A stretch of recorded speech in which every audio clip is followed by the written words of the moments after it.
Growing up in our small town wasn't easy, especially in our modest two-story house, where the dynamics were always complicated. I'm Molly, and this is the story of how I learned that sometimes the people who hurt you most are the ones who should love you most. My father worked long hours at the local mine. He was quiet, tired, and usually buried himself in the newspaper after dinner. My mother, on the other hand, was anything but quiet. She'd spend endless hours sprawled on our worn-out couch, phone pressed to her ear, cackling with her friends while some mindless talk show droned on in the background. "Linda, you won't believe what happened on The Real Housewives today," she'd squeal into the phone, completely ignoring the pile of unwashed dishes in the sink or the empty refrigerator that needed restocking. Then there was my younger brother, Riley. Mom's precious golden child. Even from my earliest memories, the difference in how she treated us was crystal clear. While I wore hand-me-downs and dollar store shoes, Riley got the latest gaming consoles and brand-name clothes. "Mom, my shoes are falling apart," I remember telling her one day when I was 12. "Could we maybe get new ones this weekend?" She barely looked up from her phone. "There's no money for shoes right now, Molly. Besides, those still look fine to me." But later that same week, I watched her return from the mall with a shopping bag full of new clothes for Riley. "Look what I got for my special boy," she cooed, while he eagerly dug through the bag. Dinner was always a testament to her negligence, microwaved frozen dinners or takeout containers scattered across our kitchen table. Sometimes, I'd stare at the sad, plastic-wrapped meals and dream about having a normal mom who actually cooked real food. By the time I reached high school, I knew college wasn't in my future. There were no savings, no college fund, not even discussions about higher education. The reality of our financial situation hit me hard when I overheard my parents arguing one night. "We can't keep living like this," my father's voice was strained. "The bills are piling up." "Well, what do you expect me to do about it?" Mom snapped back. "You're the one who should be making more money." That's when I made my decision. The day I turned 15, I walked into the cafe 3 blocks from our house and asked for a job. The manager, Mrs. Peterson, took one look at my determined face and gave me a chance as a part-time waitress. "You've got good instincts, kid," she told me after my first week. "Keep this up, and you'll go far." For the first time in my life, I felt proud of myself. But even that small victory was tainted by my mother's reaction. "A waitress?" she scoffed when I told her about my new job. "Well, I suppose someone has to do it. Just don't let it interfere with taking care of your brother's needs." After graduating high school, I landed a full-time waitressing position at Giovanni's, one of the nicer restaurants in town. My 3 years of experience at the cafe made me an attractive hire, and the manager didn't even hesitate when offering me the job. The salary was significantly better than what I'd been making at the cafe, but that wasn't even the best part. Mr. Romano had this amazing policy where servers could take home leftover food after their shifts. In a high-end Italian restaurant, these weren't just any leftovers, we're talking about gourmet pasta, premium steaks, and fresh-baked desserts that would otherwise go to waste. The first time I brought home a container of fettuccine alfredo and garlic bread, my family's eyes lit up like it was Christmas morning. I thought this might finally be something that would make them appreciate me. How wrong I was. It quickly became a pattern. I'd bring home these beautiful meals, carefully packed and still warm, only to find that by the time I got a chance to eat, there would be nothing but scraps left. Riley always got first pick, followed by Mom and Dad, and whatever remained, if anything, was supposed to be mine. One evening, after a particularly long shift, I came home with a magnificent portion of osso buco that the chef had specifically saved for me. By the time I finished changing out of my work clothes, I found Riley scraping the last bits from the container. "Hey," I protested. "I was going to eat that. Couldn't you have at least saved me some?" Mom's head snapped up from her phone. "Molly, how dare you be so selfish? You should be ashamed of yourself." "Selfish? I'm the one bringing this food home. You get to eat this fancy food all day at work," she snapped back. "Your brother only gets to enjoy it once a day." You should be grateful we're not asking you to bring more. I stood there, fighting back tears of frustration. I don't eat at work, Mom. I'm too busy serving other people. Well, that's your choice, she replied dismissively, already turning back to her phone. Nobody's stopping you from eating there. Riley just smirked and licked his fork clean, not even bothering to hide his satisfaction. The worst part wasn't even the hunger, it was the realization that in their eyes, I would always be worth less than my brother, no matter what I contributed to the family. 2 years flew by, and Riley finally graduated high school. I remember sitting at his graduation ceremony, watching him receive his diploma, and thinking that maybe, just maybe, things would change now. Maybe he'd finally start contributing to the household like I had been doing since I was 15. So, Riley, I asked him the day after graduation, while he was sprawled on the couch with his game controller, have you started looking for jobs yet? He barely glanced away from his video game. Nah, I'm taking a gap year. Need some time to figure out what I want to do with my life, you know? A gap year? I couldn't hide the disbelief in my voice. But we can barely make ends meet as it is. Oh, honey, Mom chimed in from her usual spot on the recliner, Riley's still too young to work. He needs time to find his path. I wanted to scream. Too young? He was the same age I was when I started working full-time. But instead, I took a deep breath and tried to reason with them. Mom, I started working when I was 15. Riley's 18 now. That was different, Mom waved her hand dismissively. You wanted to work. Riley needs to focus on his future. And so began Riley's gap year. Every day, I'd leave for my morning shift at the restaurant, and he'd still be asleep. When I'd return in the evening, he'd either be in his room playing video games or out with his friends, the house just as messy as I'd left it. The dishes would pile up in the sink, the trash would overflow, and heaven forbid anyone ask him to help with laundry. I couldn't take it anymore. Why doesn't he have to work? I confronted my parents one evening during dinner. Everyone else his age has a job. Dad shifted uncomfortably in his chair while Mom immediately went on the defensive. Stop attacking your brother. You don't understand how hard it is for him.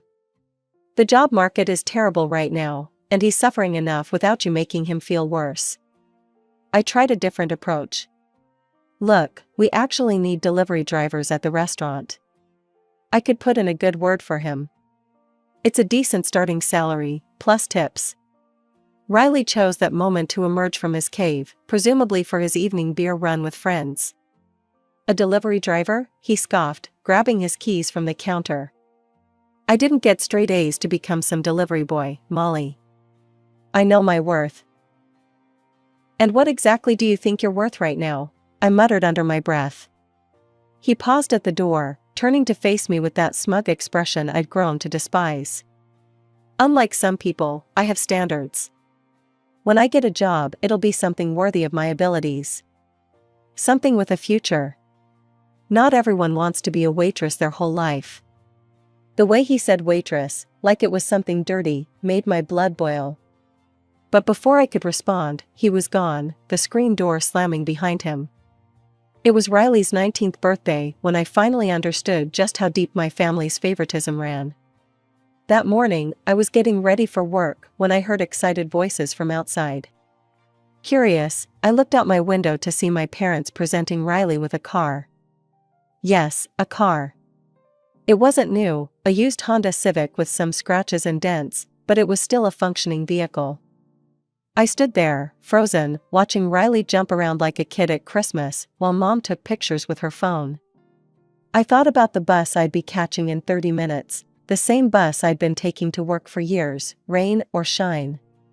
The same bus where I'd often stand for the entire 40-minute ride after a grueling 8-hour shift on my feet. Do you like it, sweetie? Mom's voice drifted up to my window. We know it's not brand new, but it's perfect for getting around town. This is awesome, Riley exclaimed, already sitting in the driver's seat. I can't wait to show the guys. I didn't say anything before leaving for work. What could I say? That I'd been working for years and couldn't afford a car while my unemployed brother just got one handed to him? That I was tired of being treated like a second-class citizen in my own family? But the real surprise came that evening during my shift at Giovanni's. I was serving a table near the window when I saw them walk in, my entire family, dressed in their best clothes, with Riley leading the way like he owned the place. "Molly," Mom waved me over dramatically. "We're here to celebrate Riley's birthday properly." My brother grinned at me. "We want the best table in the banquet hall. My friends Mike and Dave will be here in half an hour. And we want you to be our server," Mom added.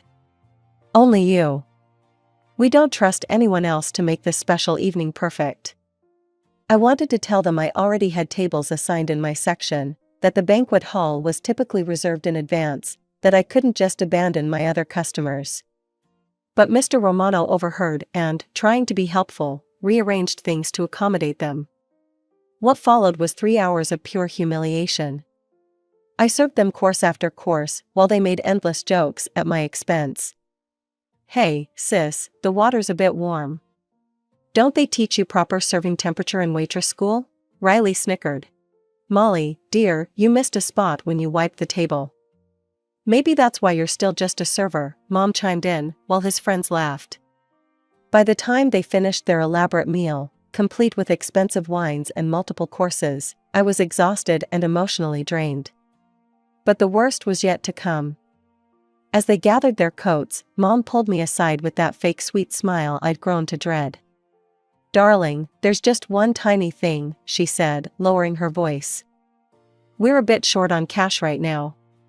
You'll need to cover the bill. Consider it your gift to your brother for his birthday." I stared at the bill in my hand, $247.83. Nearly half my weekly salary. "You can't be serious," I whispered. "You came here knowing you couldn't pay?" "Don't be dramatic, Molly," she hissed. "It's your brother's birthday. Surely you want to do something nice for him? Besides, you get an employee discount, don't you?" They all stood there, watching me, Riley twirling his new car keys, while Mom gave me that expectant look that said I had no choice. And she was right, I couldn't let them walk out without paying. It would cost me my job.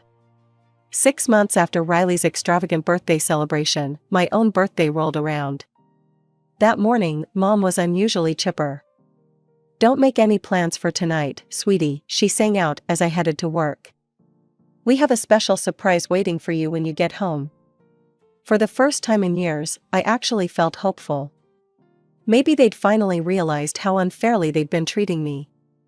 Maybe they'd finally show me the same kind of appreciation they showed Riley. I spent my entire shift daydreaming about what might be waiting for me, maybe a nice family dinner, perhaps even something special they'd saved up for. I practically rushed home after my shift ended, my heart beating faster as I opened the front door. But what I saw stopped me dead in my tracks. There stood my family, dressed to the nines, Mom in a brand new designer dress that must have cost at least $400, matching shoes that I recognized from the expensive boutique downtown, and Dad and Riley in crisp new suits that definitely weren't from the discount store. "Happy birthday," they chorused, but all I could see was the money they were wearing, my money. "Here's your gift, sis," Riley smirked, tossing a small package at me. With trembling hands, I opened it to find a perfume box. But something was off. The designer name was misspelled, Gucci, instead of Gucci.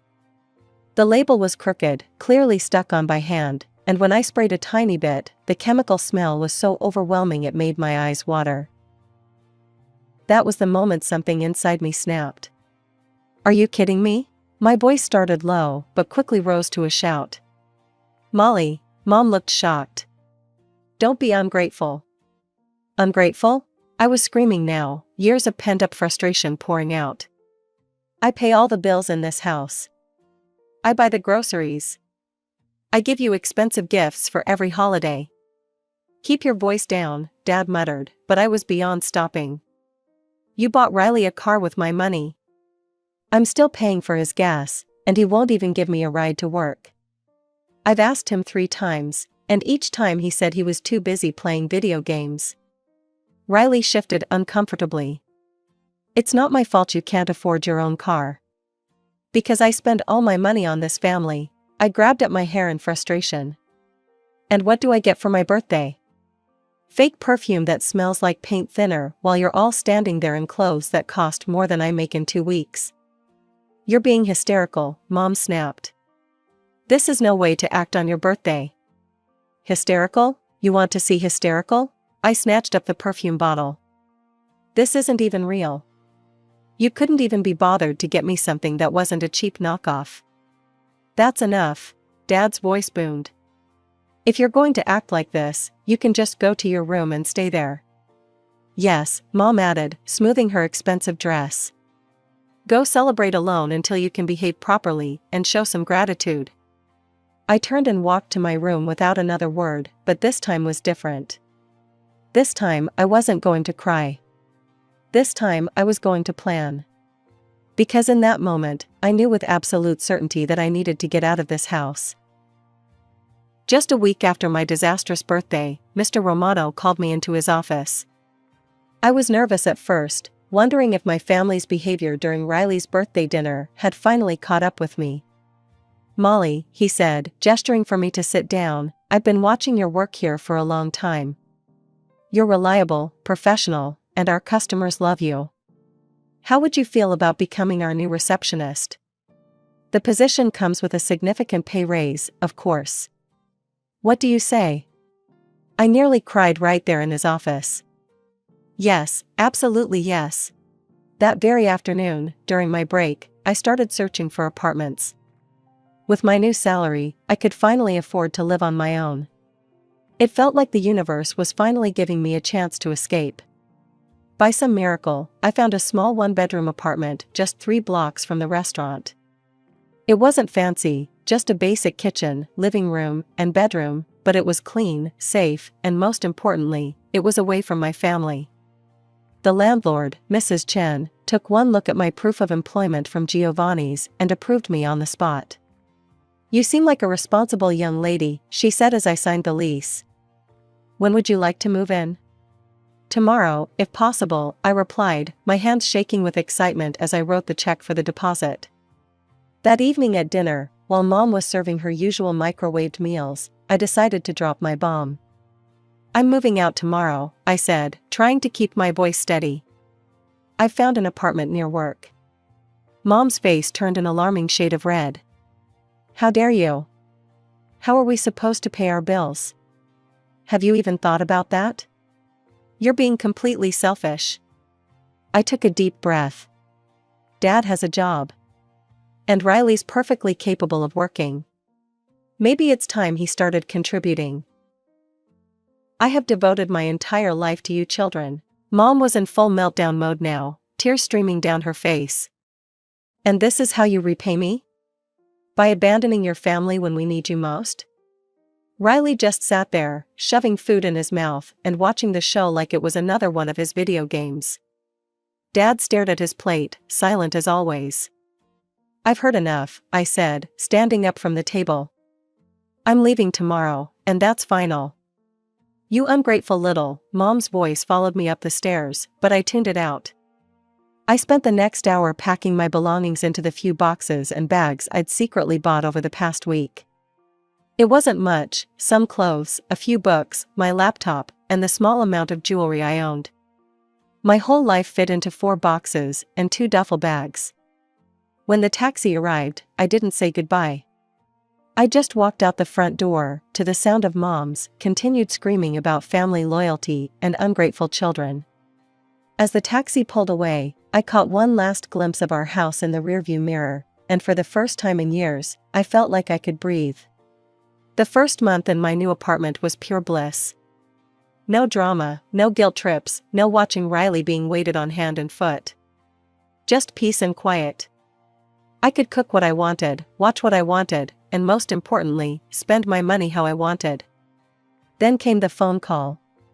Molly, Mom's voice was sharp even through the phone. The utility bills are due. I took a deep breath. Mom, I don't live there anymore. I'm not responsible for those bills. We were counting on that money, she screeched. You have an obligation to help your family. No, Mom, I don't. Riley's had a whole month to find a job. He can help now. Your brother can't find work right now. And he needs money, he crashed the car last week and needs repairs. He can't work without a car. I almost laughed at the irony. So he crashed the car you bought with my money, and now you want more of my money to fix it? Not happening. This isn't my problem anymore. The next 6 months were transformative. Without having to support my entire family, I was finally able to save money. I bought myself a used Toyota, nothing fancy, but it was mine, paid for with my own money. No strings attached, no guilt, no obligations. I felt like I could finally breathe. Then one evening, there was a knock at my door. I opened it to find my parents standing there. My stomach dropped, I had never told them my address. We need to talk, Mom said, pushing past me into my apartment. Dad followed, looking uncomfortable as usual. We need money, Molly. Your father's about to be laid off, and Riley still hasn't found work. You have to help us. No, I said firmly. I don't have to do anything. We're your family. Mom's voice was rising. You can't just abandon us. I'm not abandoning anyone. I'm just not enabling you anymore. Dad finally spoke up. The mine's cutting back workers. I might not have a job by next month. Then Riley needs to step up, I replied. He's had plenty of time to find work. Fine, Mom's face twisted into something ugly. If that's how you want to play it, then you'll have problems too. My mother's throat wasn't empty. The very next morning, I woke up to Mrs. Chen frantically banging on my door. Molly, your car. Someone set it on fire. I ran outside in my pajamas to find my Toyota, my pride and joy that I'd worked so hard for, reduced to a smoking shell in the parking lot. My legs nearly gave out, but then Mrs. Chen grabbed my arm. I have cameras, she said quickly. The police are on their way. We caught everything on video. The footage was crystal clear. There was Riley, at 3 a.m., pouring something over my car and lighting a match. He hadn't noticed the security cameras tucked away in the building's eaves, hadn't even thought to look for them. He just did his work quickly and walked away as my car went up in flames, probably thinking he'd never be caught. The police arrested him within hours. My phone started ringing almost immediately. You have to drop the charges. Mom was hysterical. He's your brother. You can't let them take him to jail. Actually, I can, I replied, surprising myself with how calm I felt. But I'll make you a deal, reimburse me for the car, and I'll withdraw my statement. We don't have that kind of money. You know that. Then Riley can face the consequences of his actions. For once in his life.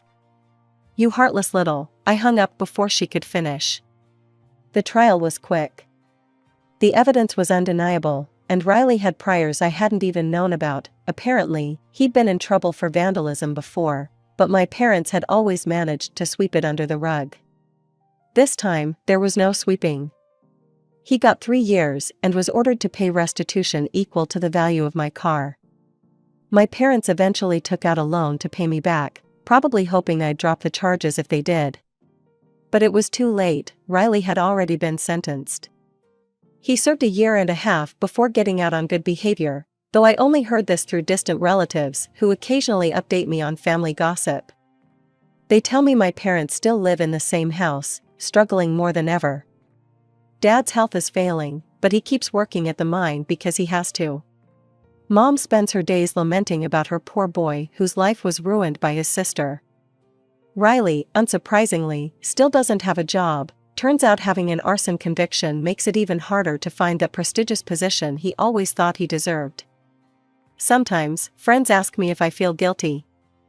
If maybe I was too harsh. They ask if I ever think about reaching out, trying to mend fences. Would you give a second chance to someone who tried to destroy everything you worked for? I ask them back. Would you trust people who watched you struggle for years while they spoiled someone else? The truth is, I don't regret any of it. My family made their choices, years and years of choices, and now they're living with the consequences. They chose to enable Riley's laziness and entitlement. They chose to treat me like their personal ATM. They chose to threaten me when I stopped playing along. And finally, Riley chose to commit a crime, thinking he'd get away with it like he got away with everything else. I'm done feeling guilty about their choices. These days, my life is peaceful. I still live in the same apartment. Mrs. Chen actually reduced my rent after the incident, saying she'd never had such a good tenant. I'm still working at Giovanni's, but now I'm the head receptionist. I've been saving money again. Not for another car, though I did eventually get one, with better insurance this time, but for something bigger. Next fall, I'm starting college, part-time at first, but it's a start. I'm going to study business management. Maybe someday I'll open my own restaurant.